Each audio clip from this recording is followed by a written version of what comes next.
പ്രിയമുള്ള പ്രേക്ഷകരെ നമസ്തേ. നാം ഇവിടെ ചർച്ച ചെയ്യുന്നത് വാരഫലമാകുന്നു.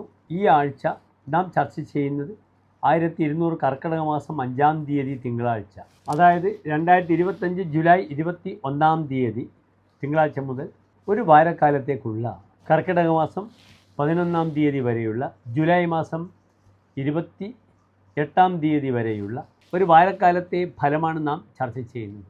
ഇവിടെ ഈ വാരം ഗ്രഹങ്ങളുടെ സ്ഥാനമാണ് നാം ആദ്യം ചർച്ച ചെയ്യുന്നത്.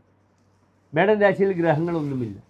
ഇടവൻ രാശിയിൽ ചന്ദ്രനും ശുക്രനും, മിഥുനത്തിൽ വ്യാഴം, കർക്കിടകത്തിൽ സൂര്യൻ, ബുധൻ, ചിങ്ങത്തിൽ ചൊവ്വ, കേതു, 11-ാം ഭാവത്തിൽ രാഹു, 12-ാം ഭാവത്തിൽ ശനി. ഇങ്ങനെയാകുന്നു ഗ്രഹസ്ഥിതി.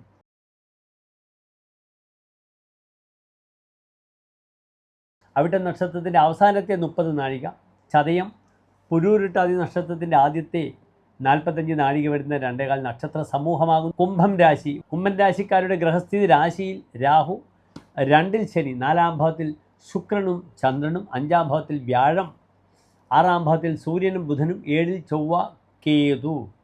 ഇവിടെ കുംഭൻ രാശിക്കാർക്ക് ഭൂമി ലാഭം, ഭൂമിയുമായി ബന്ധപ്പെടുന്ന പ്രവർത്തനങ്ങൾക്കൊക്കെ തന്നെ വ്യാപരിക്കാം. നല്ല ചില സൗഹൃദങ്ങൾ വരാം. തനിക്ക് സൗഹൃദത്തിലൂടെ നല്ല ലാഭങ്ങൾ വരാം. അത് പുരുഷ സൗഹൃദമായാലും സ്ത്രീ സൗഹൃദമായാലും വളരെ നല്ല അനുഭവമാണ്. കുംഭൻ രാശിക്കാർക്ക് ഭൂമി ലാഭം ഞാൻ പറഞ്ഞു. പലപ്പോഴും പൈതൃകമായ സ്വത്തിൽ അമ്മയുടെ സ്വത്ത് ലഭിക്കുക, അല്ലെങ്കിൽ അവിടെ ചില കൺസ്ട്രക്ഷൻ ആരംഭം നടത്തുക, അമ്മ തനിക്ക് ഭൂമി തരിക, അല്ലെങ്കിൽ അമ്മയുടെയോ അമ്മാമൻ്റെയോ ഭൂമിയൊക്കെ തനിക്ക് വാങ്ങുവാനുള്ള നല്ലൊരു അവസരം വരും. അപ്പോൾ ഗൃഹനിർമ്മാണം, ഭൂമിപരമായ വിഷയങ്ങൾ, നല്ല സുഹൃത്തുക്കൾ, അതിലൂടെയൊക്കെ വളരാം. ആർക്ക്? കുംഭൻ രാശിക്കാർക്ക്. പഠന വിഷയം വളരെ നല്ലതാണ്. 5-ാം ഭാവത്തിൽ വ്യാഴമുണ്ട്. അത് പലപ്പോഴും പഠന സംബന്ധമായ വിഷയങ്ങൾ നല്ലതാണ്. പക്ഷേ ഇവിടെ ശ്രദ്ധിക്കേണ്ടത് ബുദ്ധിപതിയാഗ്രഹം 6-ലാണ്. പലപ്പോഴും പല കുട്ടികൾക്കും പുത്തൻ കോഴ്സുകൾ ചെയ്യുമ്പോൾ തീരുമാനമെടുക്കാത്ത ബുദ്ധിമുട്ട് വരും. അവരൊരു കോഴ്സിന് ആഗ്രഹിക്കും, എടുത്തു ചാടി തയ്യാറായി എന്ന് പറയും. പിന്നീടാണ് അറിയുക ആ കോഴ്സിന് സ്കോപ്പില്ല, അല്ലെങ്കിൽ അത് വളരെയധികം തനിക്ക് ബുദ്ധിമുട്ടുണ്ടാക്കുമെന്നറിയുക. അങ്ങനെ 1 വർഷം കഴിഞ്ഞ കുട്ടികളൊക്കെ തന്നെ തിരിച്ചു വരിക, എനിക്ക് കോഴ്സ് വേണ്ട, ഈ രീതിയിൽ തന്നെ പഠനത്തിന് വൈകല്യമുണ്ടാക്കുന്ന അവസ്ഥ വരും. അതിനാൽ രക്ഷിതാക്കൾ വളരെയധികം ശ്രദ്ധിക്കണം. മക്കളെ നല്ല കൗൺസിലിങ്ങിന് വിധേയമാക്കി മാത്രം ഈ വാരം അവരുടെ ഹയർ സ്റ്റഡീസ്, ഭാവി പഠന സംബന്ധമായ പ്രവർത്തനങ്ങൾക്ക് അവരെ വ്യാപൃതരാക്കാൻ ശ്രമിക്കണം. അല്ലെങ്കിൽ ധനനഷ്ടം വരും, വാർഷികമായ നഷ്ടം വരും. 1 വർഷം നഷ്ടപ്പെട്ടാൽ തീർന്നില്ലേ, 2 സെമസ്റ്റർ പോയാൽ കഴിഞ്ഞു. അപ്രകാരം തന്നെ മാനസികമായ അസ്വസ്ഥതകൾ മക്കൾക്ക് വരാതെ നോക്കണം. കുംഭൻ രാശിക്കാരും വളരെയധികം ശ്രദ്ധിക്കണം. 6-ാം ഭാവത്തിൽ ബുധൻ നിൽക്കുന്നത് രേഖാപരമായ പ്രശ്നങ്ങളും ഉണ്ടാക്കാം. ഇവിടെ 7-ാം ഭാവത്തിൽ ചൊവ്വയും കേതുവും നിൽക്കുന്നു.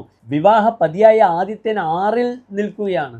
അതിനാൽ പലപ്പോഴും ശത്രുക്കൾ ഉണ്ടാകാം. ഭാര്യ ശത്രുവായി വരും. 6-ൽ സൂര്യൻ വരുമ്പോൾ ശത്രുക്കളെ നശിപ്പിക്കും. പക്ഷേ 6-ൽ ബുധനും കൂടി ഉണ്ടാകുമ്പോൾ ജനങ്ങളുടെ വിരോധവും ശത്രുക്കളുടെ നിരോധനവും ഉണ്ടാകും. പക്ഷേ തനിക്ക് ധനം സമ്പാദിക്കുവാനുള്ള വലിയൊരു ത്വര ഉണ്ടാകാം. അതിനാൽ പല അന്യായമായ മാർഗത്തിലൂടെയും കുംഭൻ രാശിക്കാർക്ക് സാമ്പത്തികമായി ഗുണകരമായൊരു വാരമായിരിക്കും ഇത്. അതിനാൽ ബുദ്ധിപരമായ വിഷയത്തിലൊക്കെ അതിന് ഉത്സാഹിക്കുക. രേഖ കൈമോശം വരാതെ നോക്കണം. തന്നെ രേഖ കൈവിട്ടു പോയാൽ പിന്നെ അത് തിരിച്ചു വരില്ല, അത് ശ്രദ്ധിക്കുക. രേഖാപതിയായ ബുധനാണ് ദുർബലമായി നിൽക്കുന്നത്. ബുധൻ രേഖാകാരകനാണ്. അതിനാൽ രേഖാപരമായ വിഷയത്തിലൊക്കെ തന്നെ വളരെ ശ്രദ്ധിച്ച് കാര്യങ്ങൾ നീക്കിയാൽ ഈ വാരം കുംഭൻ രാശിക്കാർക്ക് വലിയ പരിക്കുകളില്ലാതെ രക്ഷപ്പെടാം. പല്ലുകളെ വളരെയധികം ശ്രദ്ധിക്കണം. യൂറിനറി ഇൻഫെക്ഷൻ ശ്രദ്ധിക്കുക.